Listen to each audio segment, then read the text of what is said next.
Hello students, आज हम coulombs law के बारे में क्या करते हैं, बात करते हैं।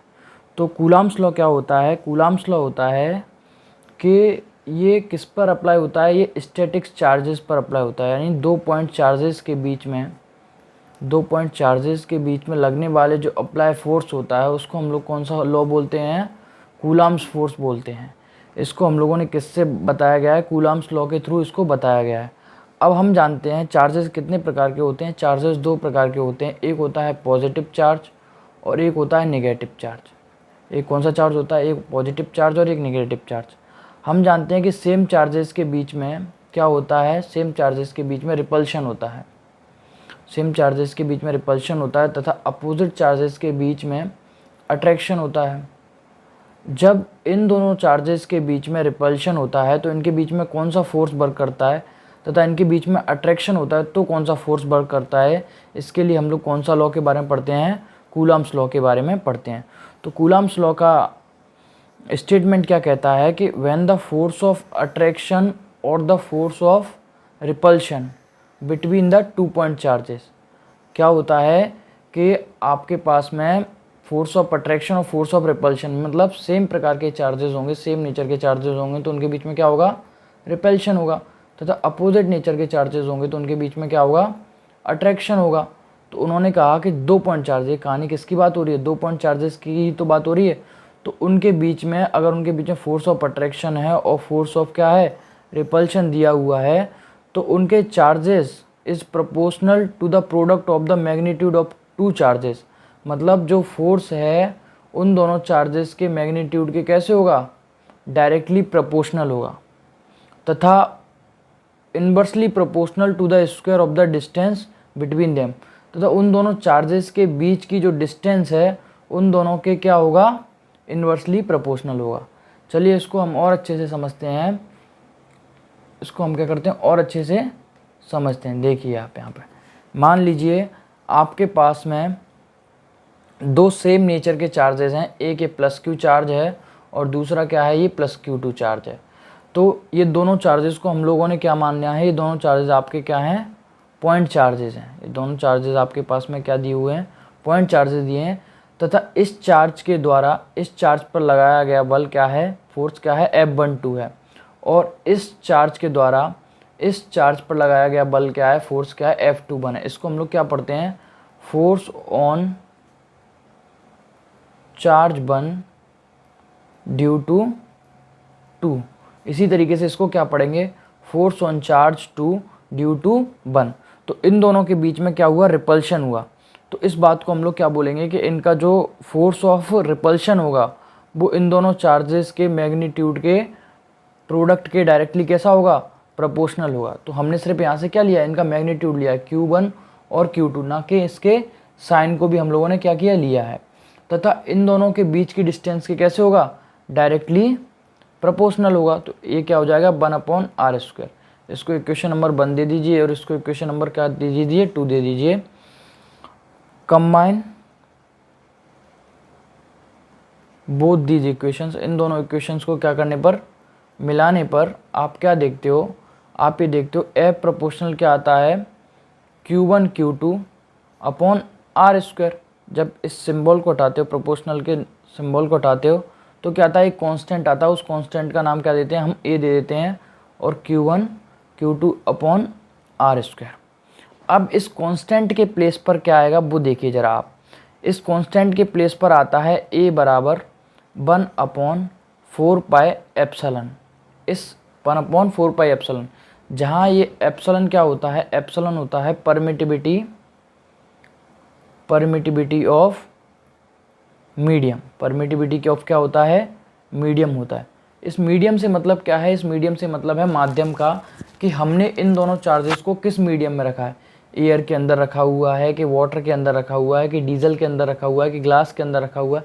किस मीडियम के अंदर हमने इसको क्या किया हुआ है? रखा हुआ है। तो ये एप्सिलॉन नॉट इसी को इफेक्ट करता है। अब इसके लिए एक फॉर्मूला पढ़ते हो आप लोग, पढ़ते हो डाइलेक्ट्रिक कांस्टेंट। इसके लिए क्या पढ़ते हो? आप एक फॉर्मूला पढ़ते हो डाइलेक्ट्रिक कांस्टेंट, जहाँ K बराबर क्या होता है? परमिटिविटी ऑफ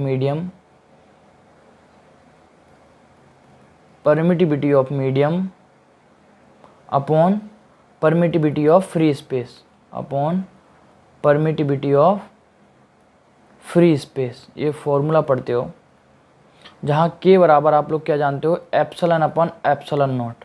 तो यहाँ से एप्सिलॉन की वैल्यू क्या आ जाती है, एप्सिलॉन नॉट के क्या होता है, डाइलेक्ट्रिक कांस्टेंट होता है किसी भी सब्सटेंस का। जैसे इन्फिनिटी का डाइलेक्ट्रिक कांस्टेंट, मेटल का डाइलेक्ट्रिक कांस्टेंट क्या होता है, मेटल का डाइलेक्ट्रिक कांस्टेंट होता है आपके पास में इन्फिनिटी। तो डाइलेक्ट्रिक कांस्टेंट किसी मीडियम की एक तरीके से वैल्यू को बताता है। तो उस परमिटिविटी ऑफ मीडियम क्या हो जाती है आपके पास में, permittivity of free space into dielectric constant का मल्टीप्लिकेशन हो जाता है। तो इस हमारे पास में जो लिखा हुआ है ए बराबर 1/4 पाई एप्सिलॉन नॉट, अगर मैं इस डाइलेक्ट्रिक कांस्टेंट को परमिटिविटी ऑफ फ्री स्पेस मतलब एयर और वैक्यूम में निकालूं तो 1/4 पाई एप्सिलॉन नॉट के, मतलब मैंने इस एप्सिलॉन के प्लेस पर क्या ले लिया, एक मीडियम ले लिया जिसका मैंने नाम क्या दिया हुआ है, एयर या वैक्यूम नाम दिया हुआ है, एयर या वैक्यूम नाम दिया हुआ है। चूँकि हम जानते हैं कि डाइलेक्ट्रिक कांस्टेंट की वैल्यू एयर में क्या होती है, 1 होती है। डाइलेक्ट्रिक कांस्टेंट की वैल्यू क्या होती है, एयर में 1 होती है। तो इस ए को मैं क्या रख सकता हूँ, 1/4 पाई एप्सिलॉन नॉट, ये लिख सकता हूँ। अब इसकी एक न्यूमेरिकल वैल्यू होती है, ज़रा उसको भी देख लीजिए। इसको क्या लिखूँगा मैं, 4 इंटू पाई की वैल्यू क्या होती है 3.14 एंड एप्सिलॉन नॉट की वैल्यू क्या होती है 8.85 into 10⁻⁻12 coulomb square per newton into metre square. जब इसको आप सॉल्व करते हो तो यहाँ से 1/4 पाई एप्सिलॉन नॉट की वैल्यू आती है आपके पास में 9 इंटू 10⁻9, जहाँ इसकी वैल्यू क्या हो जाएगी, newton into metre square per coulomb square, newton into metre square per coulomb square. ये किसकी वैल्यू है, 1/4 पाई एप्सिलॉन नॉट की वैल्यू है। जबकि एप्सिलॉन नॉट यानी परमिटिविटी ऑफ फ्री स्पेस की वैल्यू क्या है, परमिटिविटी ऑफ फ्री स्पेस की वैल्यू क्या दी हुई है आपके पास में 8.85 into 10⁻⁻12 coulomb square per newton into metre square.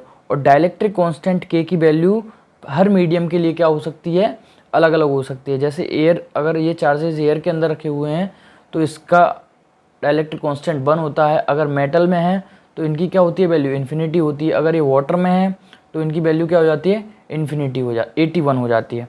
अब इस ए की वैल्यू को उस फोर्स के प्लेस पर रखते हैं तो हम देखते हैं एफ बराबर क्या हो जाता है, 1/4 pi epsilon naught into Q1 into Q2 upon r square. ये इसमें आपने किस में सॉल्व किया, इसको मीडियम क्या दिया हुआ, एयर और वैक्यूम दिया हुआ है।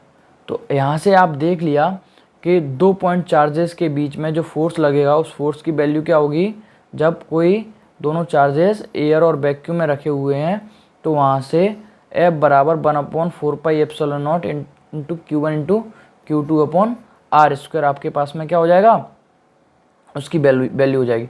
चूँकि आपने देखा था ये दोनों चार्जेस कैसे, एक पॉजिटिव है और एक चार्ज क्या है, निगेटिव है। तो इन दोनों चार्जेस के बीच में किस प्रकार का नेचर का फोर्स लग रहा होगा, द फोर्स ऑफ अट्रैक्शन क्या कर रहा होगा, इसके बीच में वर्क कर रहा होगा। इस लॉ को हम लोग क्या बोलते हैं, इस लॉ को एक और नाम से जाना जाता है, this is also called the Coulomb's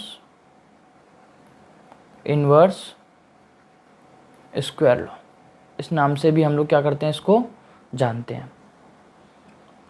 तो आप लोग इसको अच्छे से याद कीजिए। और अगर आपसे कोई पूछता है कि 2 पॉइंट चार्जेस के बीच में लगने वाला फोर्स क्या होता है तो आप लोग क्या बताओगे, कूलम्स लॉ होता है तथा उसकी वैल्यू क्या होती है, एफ बराबर 1/4 pi epsilon naught into Q1 into Q2 upon r square.